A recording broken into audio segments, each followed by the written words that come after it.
Hello, everyone. Welcome to Hunting for Silver Linings. It is January 19th. It's Tuesday here in the Great Lakes region of the U.S. I'm the chapter director for Grand Rapids, Michigan for Startup Grind, and we are joined by Mr. David Butler, Zurich chapter director. Hello and welcome. Hey, good morning. Good to be here. We're about 110 of these conversations in since last March. We track the pandemic and get to learn about all of our fellow brother and sister chapter directors around the globe. One of the main reasons why we love doing this is because we get to learn more about you and the other chapter directors, especially new ones, who won't have the benefit of being at Global in person this year to meet you.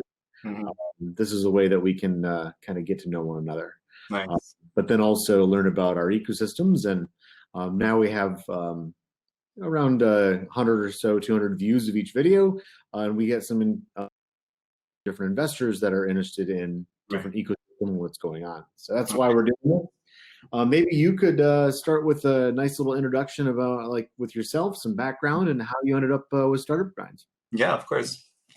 That's always not the most straightforward answer. It depends on how much time you have. But my dad's from the States, from Texas, and my mother's from Holland. I was born in Venezuela, but I left there when I was 3 months old, and I grew up in Brazil most of my life. And then I lived some time in Africa, in Eastern Europe, got married, was back in Brazil for some time, and now Switzerland for the last 15 years or so. So Portuguese is my second mother tongue. I can also get by in Spanish, pretty reasonably in German as well, since living here. It's been about maybe 11 or 12 years since I've been involved in the startup ecosystem. I think it's always been a passion of mine. I did a lot of humanitarian work growing up, and then when I got more connected in the business world here in Switzerland, sort of transitioned my passion for helping other people into the business world. And startups and founders often need support and guidance and all sorts of help and introductions, but can't always afford it. So it becomes almost like a humanitarian project in the business world. As you very well know, there's often, that's why I don't like to call myself a consultant, because with startups you can't be charging the big bucks, but they need help just the same. And it's a big passion of mine to be able to connect people and to help founders to achieve their dreams. And about, I think, 7 or so years ago, it's about 7.5 years ago, is when I first got introduced to Startup Grind. It's actually someone else who initially had contact with Derek and went through the process and got approval. And then he reached out to me and asked if I would like to help him launch Startup Grind in Switzerland because of my profile and my engagement in the startup space. And looked at what Startup Grind was doing. And it really appealed to me because it was something a bit different than all the usual events. And let me see, I think we were maybe the 50th chapter at that time around the world. And so, there's less than 50 active chapters at that point in time around the world, whereas today we're over 600 chapters around the world. So it's grown significantly since I first joined and first got involved. Pretty much since the beginning, my chapter co-director, he ended up not having as much time as he thought he would, and so from the start, I pretty much took over coordinating, organizing, and the interviews and all of that. And now it's been about 7.5 years. I've had a few chapter directors come and go, depending on some of them have moved away, others just had other business focuses. And it's something that, especially last year, was a little bit more challenging with the shift from in-person events to virtual, especially with the overload of events and the Zoom fatigue, and everyone just, the last thing I wanted to do another Zoom call, and even if it's something as inspiring as Startup Grind. But still getting positive feedback has continued to inspire me to keep providing this platform to the local community and create this bridge between our ecosystem and other ecosystems around the world.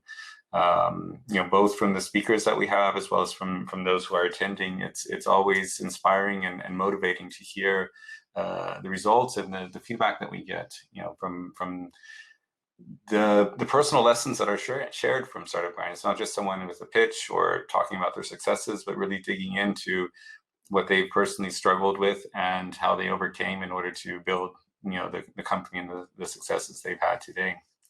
And so that leads me up to here, pretty much in a nutshell. Of course, a lot of ups and downs along the way as well.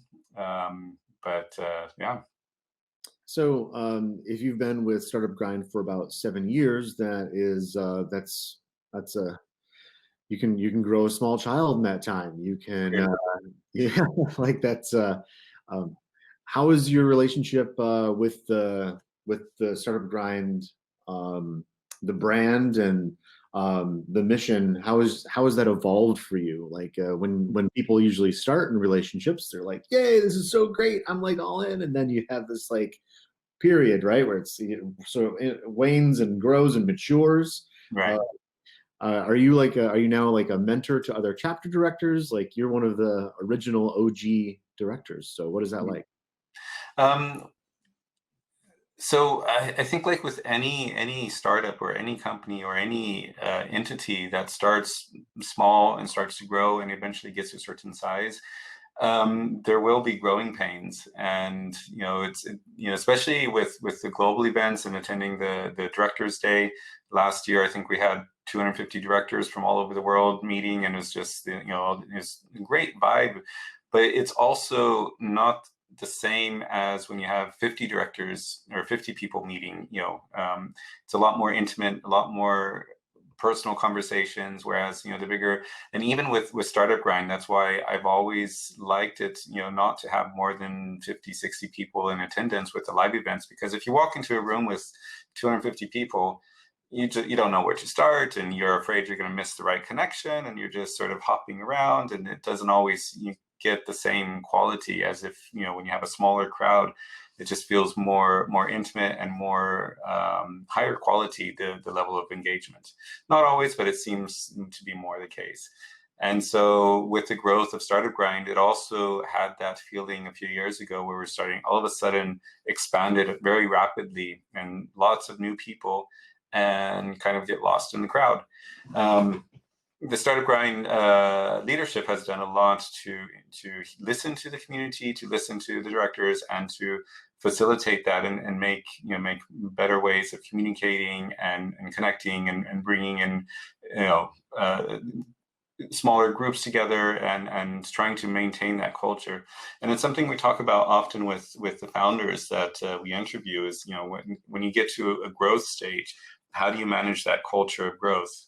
And it's something that's, I think, challenging in any environment, and it's something that you have to constantly not only work on but live on a day-to-day basis. And everyone that you bring in, it's so important that you instill that, or not instill, but share that vision.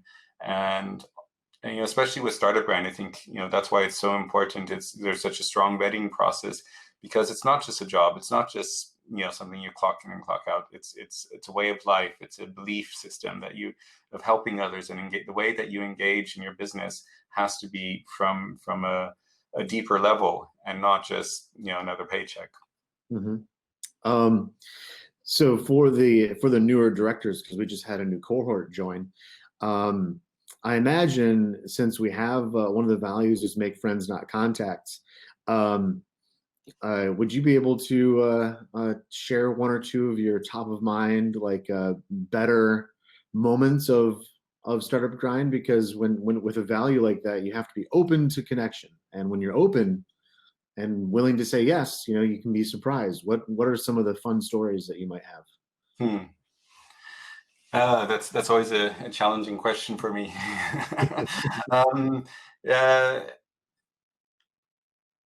I on a personal level, I don't know. I've never. It feels like my big moment or big benefit on a personal level is yet to come. I've had a few opportunities that have come from a variety of my engagements in the startup ecosystem, and Startup Grind plays a significant role in that. And I think sometimes people join Startup Grind for the brand, for the link with Google, and being able to update their LinkedIn profile. And some directors have definitely directly benefited from having that brand and that experience, and which is not a bad thing at all. But I think if you join for that purpose, you might be disappointed, and it might not work out the way that you expect, because that's just not the way that it works. And in my case, I mean, I've had a lot of interesting conversations. Okay, maybe one thing comes to mind that was quite exciting for me was that I got invited, firstly, to judge, be on the judging panel for a new accelerator program from Abu Dhabi. And then they invited me to go to the launch event. And so that meant flying me from Zurich to Abu Dhabi, staying in a 5-star hotel for 4 days, participating in the event, going on a few excursions organized by them. And this is, my first time in the Middle East, and the first time in, experiencing all that. And this is directly because of my involvement in Startup Grind. Mm-hmm. And so that was a wonderful experience for me to be able to continue helping others, to be involved in the judging, and to connecting startups and meeting the startups there, but also a personal benefit of being able to enjoy this trip in somewhere that I've, never planned, and I don't know if I would have planned had it not been for that. So that was definitely a highlight in the last couple of years. Well, that's awesome. I know my first in-person experience with Startup Grind with anybody from Startup Grind was at Global last year, and I've just celebrated my 1-year anniversary with Startup Grind, and last year at Global is when I met you, and my first experience when I was in Redwood City the day before the event was David Stengel on a street corner just playing traffic cop. Yeah. We were lost. What can I help you with? And just the whole ethos was just better and better and better and better from that point on. So it definitely helped inform how I was able to put on my local events to make sure that everyone gets that vibe that you're talking about. Right. I totally agree that those smaller curated groups, you can definitely have those stronger connections. And yeah, so great. Thank you so much for leaning in on the Startup Grind part of that. There's a lot of people that love to check these things to sort of see what the future holds for them, right? Yeah. Now, if we can pivot and talk a little bit about your ecosystem, since you've been doing this for a period of time, I'll be interested to hear how you've seen the changes in your ecosystem, because it's a fairly mature ecosystem already when you started. Maybe we can start there. Like, how was the ecosystem when you found it? Right. Yeah. So 11 years ago, there was very few startup related events. I think it was a little bit more from what was it called? We had a Monday evening event, famous name for that, but I forget the name now. It might come to me. And that was pretty much the closest thing you could get to startup. Is more of a tech event than startup focused. At that time was also kind of when there was a lot of interest in these virtual maps, with pins where you could map out an ecosystem. And someone in the UK was creating a map for startup ecosystems. And so I reached out to that person and said, hey, it would be great if we could have a startup map for Switzerland. And he wrote me back and said, are there startups in Switzerland? And I was like, well, that's why we need a map, so we can show that there's startups in Switzerland. Right.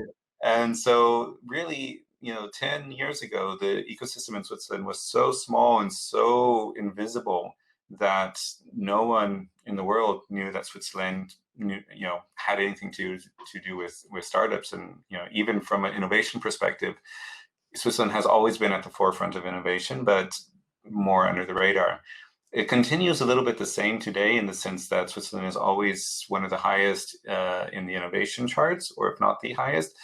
But it's not always that sexy TechCrunch cover of the page kind of innovation, because it's a lot of deep tech and biotech, and a lot of patents, one of the highest patents per person in the world, but not those exciting consumer-facing kind of products that, go big and get, huge investments and, blow up and everyone's talking about it. But I would say there's been a hockey stick style curve in the sense of the ecosystem development, to the point that a lot of people kind of leading the different ecosystems agree that sometimes it feels like there's more initiatives and events for startups than there are startups. And, so it's become a very crowded space. The event space has been extremely crowded in the last 5 years. Which is not a bad thing in itself. On the other hand, it does get confusing for those who are wanting to start something, wanting to network. You don't know. Every night you could go to 2 or 3 different events, and and still not hit all of the events. And also, Switzerland is small, so from here to the far corner of Switzerland, it's maximum a 3-hour drive, and in LA that's as long as it takes to get home, or on some days. So of course, for Swiss people, if you have if you have to drive somewhere half an hour, that's far. But in other places, that's you haven't even left your neighborhood in 30 minutes drive. That's true. But the ecosystem has definitely grown. There is another big change that's happened over the years is Swiss are typically very, very risk averse, and especially in the beginning when I started taking meetings to give advice, to be a sounding board, I often have coffee with founders to be who had an idea, and they would always, the first question is, can we sign an NDA? And like, let me teach you something about that. The whole concept that you have to protect your idea. I like to quote that if it was easy, someone else would have already done it. And the thing is, it's even if someone else is doing it, there's always, or not always, there's often a better way, a different angle. It really, there's so many ways to approach it. And so the more you can talk about your idea, I mean, unless there's something like some kind of patented technology, but as far as the solution that you're offering, the more that you can talk about your idea and get your idea out there, the quicker you'll come to actually solving the problem. Instead of solving the problem in your mind, what you think is for you, and you talk to the other guy and say, look, it works. And the other guy says, doesn't work for me. So then you're building a product for yourself. And so that's why it's so important to get that feedback. But that has changed a lot in the years. And so more people starting companies, more people launching their concepts, as far as throwing up a splash page and getting feedback. Hardly ever do you hear the term NDA anymore. So it has, the Swiss ecosystem has learned a lot, has grown a lot, and there are, an increasingly amount of startups and people founding companies and trying their ideas as compared to even 5 years ago. That's awesome. We hear a lot of stories of the generational drag on mindset, right? It can start with, why would you do that? Why don't you get a job at a bank? Why don't you go be a professor at a university? It's too much risk. Someone is already doing that, or whatever, or that doesn't happen here. Then it's the NDAs and my idea, like, not in my backyard, stay away. But for a spot like Switzerland, it seems like that generational drag might have been like even more difficult to break away from. And it's impressive to hear that that's no longer the common situation. So I wouldn't put it that optimistic, but coming from where it was to where it is now, I mean, anyone coming from the UK, from the US, from other ecosystems will find it extremely challenging, I think, and restrictive, and still very risk averse. So coming from the outside, you'll notice that difference. Coming from this side and seeing how much it's grown, it feels very liberating. But I know that there's for the last few years, there's often been mentioned, Switzerland is maybe 4 or 5 years behind, the US when it comes to mindset and all of that. So not across the board. Obviously, you have some wild ones out there, Mhm. but it has grown and matured significantly. And there's several people who have led the way and helped out. It was interesting the beginning of last year. So there's this one particular brunch where they talk about so the main there's this news channel specifically for startups called Startup Ticker, which is really a very good source of information about the Swiss startup ecosystem. And they hold this evaluation about the previous year and with partners and the government, different things. And it was interesting to hear from one of the government initiatives talking about their plan for 2020 as far as the startups and ecosystem and branding and sort of promoting Switzerland, things that have been discussed for the past 3-4 years, finally making its way to sort of the forefront and slowly kind of coming out in this way. And it's stuff that we had been talking about for so long. But it was really interesting to see it, especially, the way they announced it as this great idea. It's like, no, finally. But on the other hand, it's nice to see it making progress and see the ecosystem, even on a government level, as slow as it might feel, showing signs of progress and development and opening up. Yeah, being risk averse is deeply ingrained, with the banking systems and with the secrecy and privacy and all of that. And so being transparent and open and trusting is and taking risk is not something that's in the Swiss DNA. Right. The Swiss have a particular brand in that way, certainly. So now, since we're on the topic of mindset and we're talking about the evolving mindset of your ecosystem, you have a personal interest in talking about the mindset of a founder, an entrepreneur, maybe a seasoned one, especially when it comes to the topic of failure. Is there a better appetite, or is it are those stories still really not shared too openly on an individual basis? Are we still having the pressure, even amongst my peers, to have this air of, oh, I've success all day long, every day? Like, It is a very sensitive topic here. It is not something that is openly discussed. In 2013, I organized under the brand FailCon, this conference of we had about 120 attendees, and several stories of back then, some pretty known founders, some known, some lesser known, talking about their company's failures. And it was really, really, really difficult. I think we were able to get one sponsor because no one wanted to sponsor a conference about failure. Like, why would you even do that? It's incomprehensible. But everything in life, pretty much, learning to ride a bicycle, every time you fall, teaches you, how to get back up and how to find your balance. And if you didn't have that loss of balance, you wouldn't find your balance.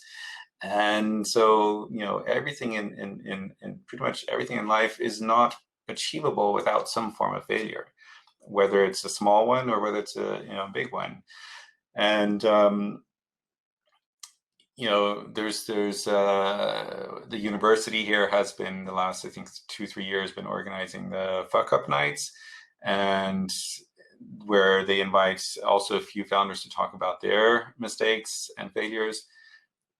It's still a little bit too Swiss in the sense that it's too polished, it's like sometimes you have to look for the fuck up among the story. But the fact that it's being promoted, I think, is already a good step to allow people to talk about it and to destigmatize a little bit the concept. Again, back what we were saying before is that Switzerland, the ecosystem has a ways to go when it comes to actually not just talking about it. It's one thing to talk about it, nice talking, but to actually accept it. but it is making progress, and some of the more mature founders who have been around for a bit longer, and this topic has been around, especially in smaller circles, it becomes a lot more comfortable and a lot more open to discuss. But it is something I think that needs more encouragement and more dialogue around to make it easier, to understand, the value of the mistakes, and to understand the value of that you can learn from it, and also to take the risk, knowing that that will happen and that you won't be stigmatized or condemned for not having a success. Mm-hmm. Switzerland for years and years has always boasted in having one of the highest success when it comes to startups. But I think, well, and I realized at one point in one of the studies, it's because many startups sort of flatline. And even though they may be completely kind of flatlined and even maybe not active, not doing anything, they'd rather keep it sort of stillborn and there, instead of shutting it down and calling it a failure. And so because you have all these dormant companies that are not officially closed, they're still a success. They're still open. And so it's this not a completely transparent perspective of the success rate in my perspective. I haven't seen any of those reports recently, so I don't know what the current status is. But 2-3 years ago, that was really the perspective that I had, and that's there's a lot of work when it comes to the mentality and the acceptance of failure, and the right kind of failure. And not just some bozo who's building a company and taking the money and running off, but someone who's put their all into it and sacrifice, as it's most of the time it's a sacrifice to build a startup until you get over that threshold and go into a more successful period. But it does require so much effort, and then people get rewarded for not succeeding when maybe it's by a slap in the face. You failed, so go to the back of the line. Yeah. Well, cool. Thank you very much for getting into that a little bit further. Now we can switch over to the ecosystem stuff. So you mentioned a little bit earlier some of the sectors for which Switzerland is known about. Maybe you could expand on that, especially as we're looking to the future and are emerging from the pandemic, and maybe these sectors are changing or evolving. Mm-hmm. Well, as you know, banking is pretty big in Switzerland, so there's a lot to do when it comes to in the banking and the fintech sector. Innovation is a big topic in many verticals. Blockchain is something that has been around, had quite a bit of a hype until a few years ago. Then the last 2 years, people were more of the opinion of show me the money, so much investment, so much, so many companies. But close here to Zurich is known as the Crypto Valley. And so there is a significant amount of startups and companies in the blockchain and crypto space here in Switzerland, and a lot of focus on that. Switzerland was also one of the was working very hard with the government regulations to support that as well. And so it is a good space when it comes to crypto and blockchain. Of course, the universities here also have a lot of technology, and there's a lot of spin-offs that come from when it comes to drones. There's a lot of drone technology. There's a lot of biotech. Big pharma is in Basel, close by, Novartis and Roche, and so there's a lot in that space. A lot of the main topics, throw a stone somewhere and you'll hit something. Again, it's the Swiss don't like to. They're not very vocal about who they are and what they do, even if they're successful, and much less so if they're in the early stages. I think when you're talking about ecosystem and industry verticals, specifically when it comes to investors looking for pipeline or for interesting opportunities, the flip side of the risk averse approach that Swiss have is, or the benefit to that is that usually by the time they start a startup or have an idea, they put so much thought and effort into it that it's pretty solid. Mm-hmm. And it's not just something that's, thrown out into a Wix website and, they're looking for $1 million. And it's like, but by the time that they're actually fundraising, and they're also very cautious, very, it's something that I heard there was one of the accelerator programs. They had this pitching coach here, to help the Swiss startups to pitch, and he was just amazed. Actually, I was talking to him. It was 2 years ago. I was talking to him, and he was amazed at how cautious and I'm not sure the term, but when you talk about, okay, what is your projection for the next 5 years of sale? And they would give the numbers, and they're like, well, is that how realistic is that? It's like, well, really, realistically, we think it's 3 times as much, but this is the number that we want to go with. And in the States, it's usually 3 times above the realistic number. And Right. so it's a complete opposite perspective that they have about positioning themselves and giving them, runway and hitting targets. In the US, you'll say, oh, we're going to sell 5 million in the first, 2 years, whereas the actual market is only 2 million. And the Swiss are the complete opposite. They'll really undersell it in order to achieve a good target, and if they're successful, they achieve more, and that's really their perspective. So, from an investor perspective, I think it's especially coming from outside. For the most part, there's a lot of good opportunities, good tech, good ideas, good founders. Switzerland has one of the highest. I was just reading a report. It's one of the highest education systems. Continues to be from ranked from IMD. And a lot of people come from outside of Switzerland to study here as well because of that. So when it comes to talent, when it comes to experience, no, but education, there's really a lot of top talent. And so you'll have, often these young founders who have PhDs and multiple masters and things like that. Or like I said, people who are doing their PhD at the university who, through their PhD and a few other students, launch a startup, become a spin-off from the university, end up getting funded by another company and go on their way. Along those lines, maybe a slight deviation, about the spin-offs, it's sort of a small criticism I have about that, which might happen in other ecosystems, is that you don't always get to experience the authentic, what I think would be the authentic experience of being a founder. Right. The story comes to me of the guy who found the butterfly trying to squeeze out of the cocoon, and he felt sorry for it, so he snipped the cocoon a little bit so it'd be easier for the butterfly to come out. And of course, the butterfly spent the rest of its life not being able to fly, because that painful process of squeezing through the cocoon is what allows the wings to dry and to become the butterfly. And you're in university, doing your studies, you have the support of the teachers, and doing your PhD, and then you get a big firm who comes in and puts in money, and you just kind of go from your university environment to your startup environment without going through the struggles of being a startup. Mm-hmm. And so it's on the one hand, it's a great opportunity. It's great that the big companies are looking into that and adopting these startups from an early stage, but it doesn't always give that same experience of the struggles of being a founder.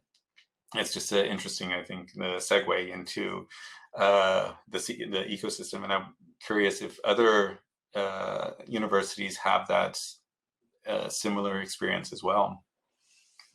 Yeah, the grit and resilience in a founder. If one doesn't have that, they're ill prepared for, say, global events or whatever.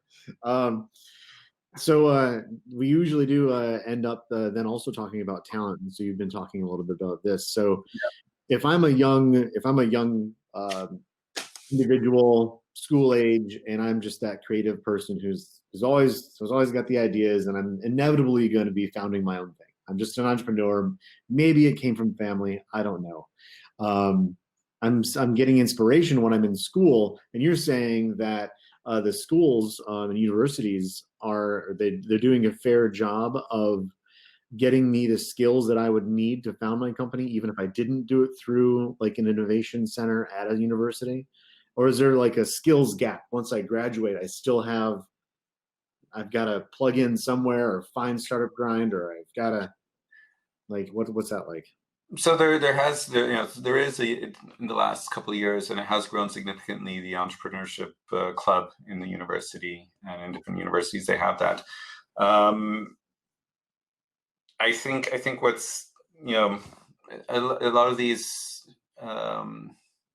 people who start their startup within the university do need to find founders who are external, because if you've been your whole life studying, you may or may not really have so much real world experience, and you're just used to book experience. I can't say for myself personally, because that's not, I haven't gone to through higher education, but the real world experience versus book experience is very different. And if you're doing your PhD and you have this amazing breakthrough in science or in nanotechnology, that's great. But then how do you build a business around it? How do you hire people? How do you interact with other people? And you need to hire a marketing team, and so on and so forth. And it becomes more than just you and your computer screen and your little nanobots. So I think that's where,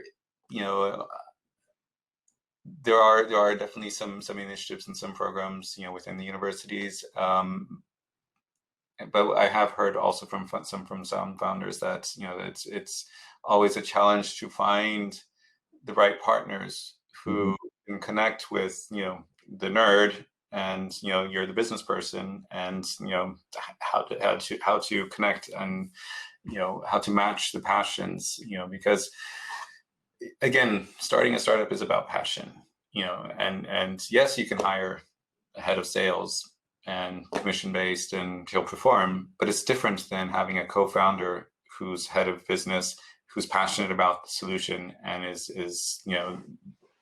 there because out of love for the product. And so I think there's a lot that can be done in that space to improve, and part of it is through networking. Sure. It's not easy to network, especially if I've just had a call last week with someone and he's like, he used to be more in the startup ecosystem, and then the last few years out, and now has his own new startup, and he realizes the need to network again. And community is so important. Of course, nowadays it's even more difficult. Again, talking about Zoom fatigue, the last thing you want to do is go see another screen. But at the end of the day, it's these connections. You never know who's going to connect you to who, or who's that 6 degrees of separation. Yeah. It's true, and it's important, and it makes a world of difference. And you see those who, I think those who have more success. Well, there's multiple factors, but I think the two biggest is timing and luck, and then of course your network, your connections. Yeah. So let's say I've graduated university. I've struggled, but I've successfully found a co-founder who's equally as passionate about this idea. Now it's time to bring on some additional team. Is it expensive, like most of Europe, to bring on a team? Do I try to do it part-time contract? Is there enough talent within Switzerland, or am I looking at neighboring countries regionally, or is it more popular to do India, Bulgaria? Like where am I finding my talent? Yeah, it really depends on the talent that you're looking for. I mean, if you're looking for a biochemist, then you can't really outsource that, to nearshore that. If you're looking for software developers, there is a reasonable amount of talent. There is a lot of competition. Salaries in Switzerland are quite high because the cost of living is quite high. So if you're, I would compare it probably to, San Francisco. And you can't go anywhere cheaper in Switzerland than the costs of hiring in San Francisco. But that's not because and doesn't necessarily mean you're making 5 times more money. Like in San Francisco, you're making a significant amount more money than you leave the state, and it's a world of difference. The whole of Switzerland, the cost of living is significantly higher, and thus the salaries are higher. Sure. So as a startup, as a founder, then yes, if you're looking to put together a 5-person development team, software development team, you're looking at a significant budget. And it is quite common to do nearshoring or to find your own software development team, a little bit in India, but mostly in Eastern Europe. India is maybe 5 or 6 hours time difference, and so there's that challenge. There's also a very big cultural challenge, and I've talked to a lot of people about that, and that's makes for a lot of complications. It is cheaper, so if you have to do the same thing a few times, then it's not too big a loss. Whereas in Eastern Europe, I think there's the closer time zones. There's been a lot more success when it comes to software development, at least from the stories that I've heard. Also from my own experience. Now, so now I have a team and traction, and because it sounds like in your ecosystem, because of the mindset and the training, and because it's an ongoing concern, and it's a good business, right? So I've actually created a good business. I have customers that are helping to fund the thing, but I want to put some gas on the fire. I imagine the appetite of the investors, because they are risk averse. I would need to say, okay, yes, I am I'm a going concern. This is great.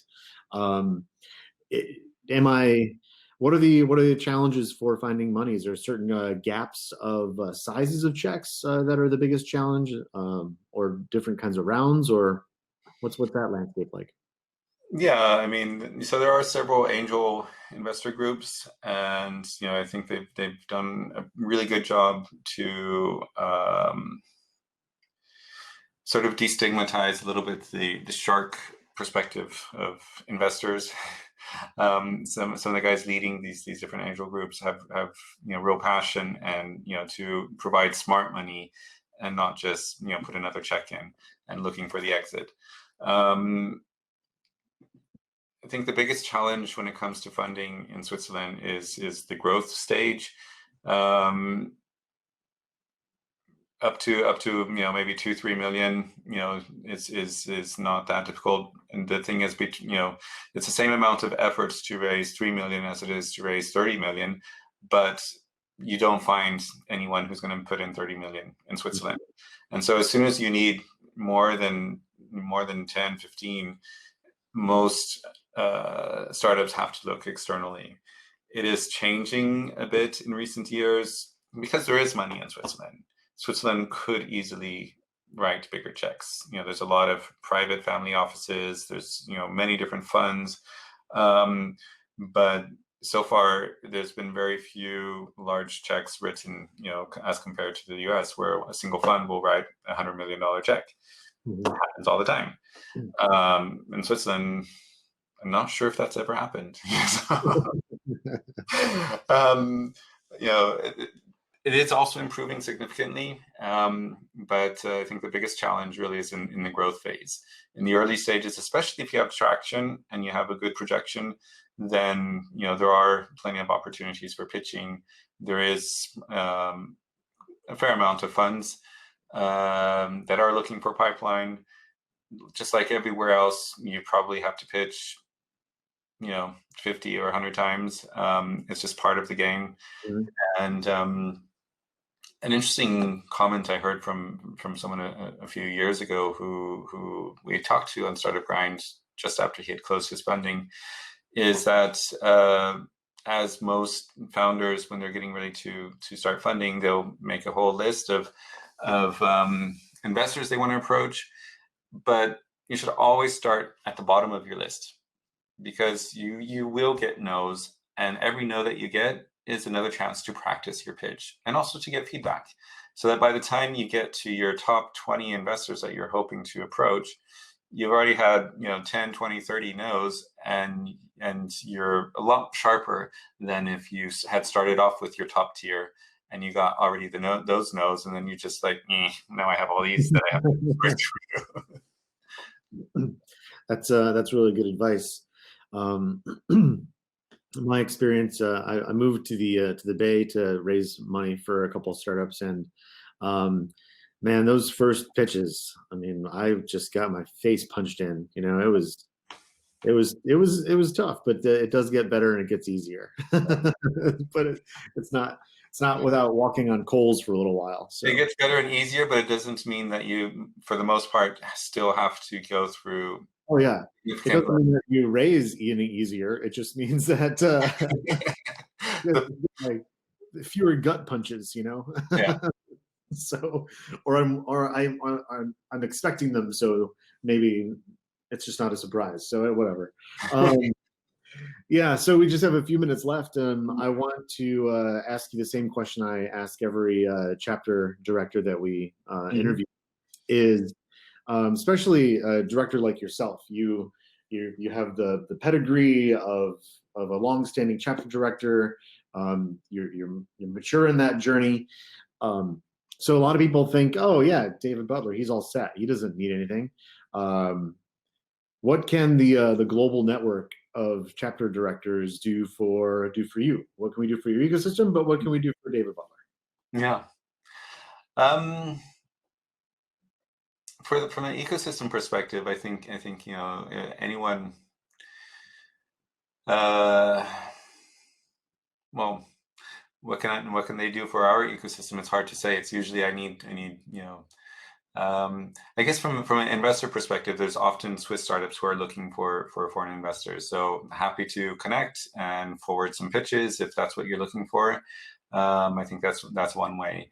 For me personally, there's a documentary series a concept that I have developed specifically about startups that is kind of on hold for the time being, but I am looking for sponsorship more from the European side, but eventually it could be further.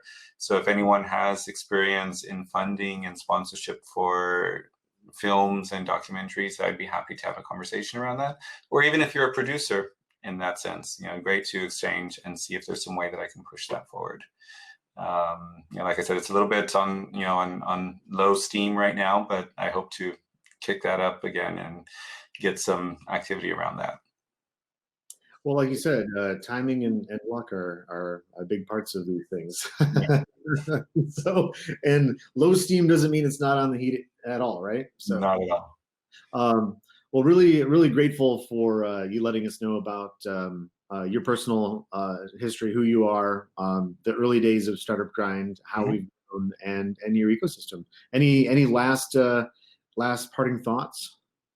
Yeah, I mean, I was thinking a little bit about last year, and it's been challenging, I think, in different ways for everyone. There's a lot of similarities, but one thing that came to mind is that there's been a lot of talk about reaching out to each other and being supportive of each other. I think on the one hand, there's more people than that are actively looking to engage and connect on a personal level, and just to be there, on support for each other.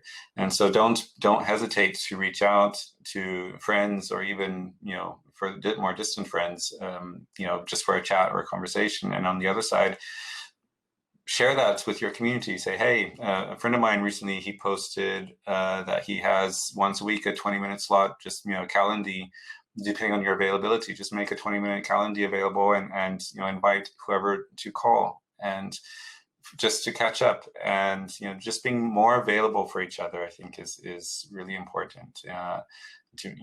Because it's been we don't know what this year is going to bring. It's already started off crazier than we expected, but being there for each other is so important. And I think that's really you know, you think you're more connected with the more digital products that we have with Zoom and, you know, smartphones and all of that, but there's so much loneliness. And yeah, so reach out and connect to each other. Well, certainly appreciate that, and I can vouch for the generosity that you offer with your time. This isn't the first time that we've spoken, and you're always a very authentic and open individual. So I really appreciate the sounding board that you are, and the value of the conversation. So thank you so much. My pleasure. And we'll talk again soon. All right, David? Wonderful. Have a good rest I of your day. appreciate it. Thank All you. right. Bye-bye. Bye.